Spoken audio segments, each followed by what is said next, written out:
Selamat pagi Bapak Ibu, Saudaraku yang dikasihi oleh Tuhan. Senang sekali kita boleh bersama-sama kembali berdoa di pagi hari ini. Bapak Ibu, renungan kita pagi hari ini, ini belajar dari iman Timotius, saudaraku ya, belajar mengenai iman Timotius. Ya. Nah, siapakah Timotius? Timotius adalah anak Eunike dan cucu dari Lois yang cinta akan Tuhan. Jadi dia ini ada dalam keluarga yang cinta akan Tuhan. Menjadi teladan. Ya. Dipelihara dan diperkuat oleh ajaran dan teladan yang baik. Dia bukan hanya belajar imannya dari orang tuanya, neneknya, tapi juga dari Rasul Paulusnya. Nah, menarik dari pribadi Timotius adalah karena dia meskipun masih muda, tetapi menjadi salah satu pemimpin jemaat di Efesus, di gereja mula-mula yang di dalam suratnya Rasul Paulus kepada dia diberi tanggung jawab bagaimana memilih diaken, memilih banyak penatua, ya, sehingga dia adalah salah satu pemimpin yang kuat, gitu saudaraku ya, di gereja mula-mula. Nah, ini menarik sehingga kita boleh belajar darinya ya.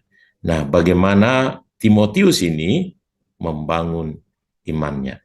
Yang pertama adalah imannya berakar kuat. Ya, dia kuat, imannya kuat. Nah, Rasul Paulus menuliskan ya tulus ikhlas gitu ya, tulus ikhlas. 2 Timotius 1 ayat 5, sebab aku teringat akan imanmu yang tulus ikhlas, yaitu iman yang pertama-tama hidup di dalam nenekmu Lois dan di dalam ibumu Eunike, dan yang aku yakin hidup juga di dalam dirimu. Nah, saudaraku, ya penting sekali untuk kita boleh bertumbuh di dalam Tuhan ini dengan baik. Menjadi pemimpin adalah memiliki iman yang berakar kuat, ya, iman yang tulus ikhlas. Kenapa saya sebut menjadi iman yang berakar kuat? Karena dia belajar mulai dari yang pertama katanya dari neneknya ya menularkan imannya kepada putrinya Lois, dan Lois melanjutkannya kepada Timotius. Ya. Kalau kita belajar di dalam Alkitab, iman yang kuat ini adalah ya dia dibangun dari kesulitan, tahan terhadap kesulitan, dan seterusnya, saudaraku. Ya, mari kita membangun iman kita, iman yang berakar kuat. Ya, kalau kita sebagai orang tua, lansia, mari kita tularkan iman yang berakar kuat ini kepada keturunan kita ya, supaya mereka boleh bangkit menjadi Timotius rohani di akhir zaman ini. Ya, jadi yang pertama adalah iman yang berakar kuat. Nah, yang kedua, Timotius mengasah talentanya, mengelola talentanya atau mengelola karunianya, memakai karunianya terus untuk bertumbuh dan berkembang, untuk berlipat kali ganda. Ya. 1 Timotius 4 ayat 14 katakan, jangan lalai dalam mempergunakan karunia yang ada padamu, yang telah diberikan kepadamu oleh nubuat dan dengan penumpangan tangan sidang penatua. Jadi ternyata Timotius seringkali didoakan ya, dan Rasul Paulus menasihati supaya didoakan dengan penumpangan tangan ya. Juga sering mendapatkan nubuat bahwa dia akan menjadi pemimpin gitu, karena masih muda, saudaraku ya. Nah, dia selalu terus bagaimana dia mengasah talenta dan karunia-Nya ya. Dia mengasah talentanya sedemikian rupa, mengambil tanggung jawab, belajar darinya, apapun dia pakai untuk terus mengembangkan talenta dan karunia-Nya. Nah, mari Bapak Ibu, mari kita semua terus mengobarkan karunia yang ada pada kita, mengasah talenta-talenta kita untuk kepujian, kemuliaan bagi nama Tuhan. Mari beri kesempatan anak-anak kita juga, keturunan kita, untuk terus mengasah talenta nubuat yang ada padanya itu terjadi ya. Mereka mengobarkan karunia yang mereka punya. Jangan berhenti di satu tanggung jawab terus, tetapi bertumbuh, berkembang sedemikian rupa. Satu talenta menjadi 2 talenta, menjadi 4 talenta, dan seterusnya ya. Nah, yang ketiga adalah dia menjadi teladan.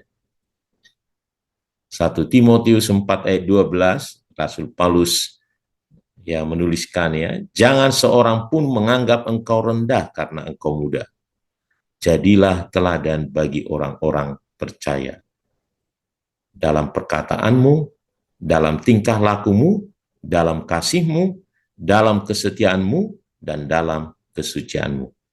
Saudaraku, menarik ini, ya, dia bukan hanya menjadi teladan dikatakan kepada orang-orang dunia, tetapi dia malah teladan bagi orang-orang percaya. Ya. Dan dalam segala aspek hidupnya, dikatakan dalam perkataannya, dalam tingkah laku, dalam kasih, dalam kesetiaan, dan dalam kesucian. Lengkap. Mari Bapak Ibu, saya mendorong kita semuanya untuk kita boleh menjadi teladan. Ya, jangan mengira karena kita masih jemaat atau kita bukan pendeta, lalu kewajiban kita bukanlah menjadi teladan, tetapi yang Tuhan mau kita menjadi teladan. Ini kunci mengapa Timotius bisa menjadi pemimpin di gereja mula-mula. Kenapa? Karena pemimpin itu adalah pengaruh. Pengaruh. Nah, kalau dia jadi teladan, dia otomatis menjadi pemimpin. Ya. Kita harus jaga kata-kata kita, jaga tingkah laku, jaga kasih kita. Kita harus jaga betul-betul kehidupan kita, kesucian kehidupan kita, dan kesetiaan kita harus menjadi teladan, bukan dibandingkan dengan orang-orang yang biasa, orang dunia, tetapi malah dibandingkan dengan orang-orang percaya. Mari Bapak Ibu, mari kita berlomba untuk menjadi teladan ini, supaya kita juga dibawa oleh Tuhan menjadi seorang yang dipakai Tuhan menjadi pemimpin ya.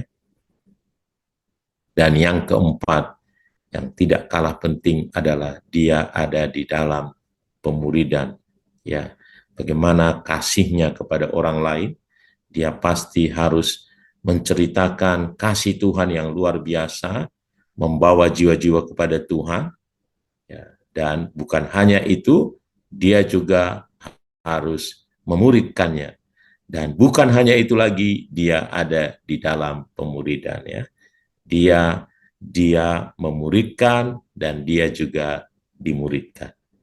Nah, 2 Timotius 2 ayat 2 katakan, 2 Timotius 2 ayat 2 katakan, apa yang telah engkau dengar daripadaku di depan banyak saksi, percayakanlah itu kepada orang-orang yang dapat dipercayai, yang juga cakap mengajar orang lain.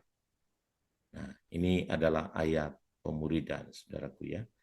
Nah, Tuhan mau kita ada di dalam proses pemuridan itu ya.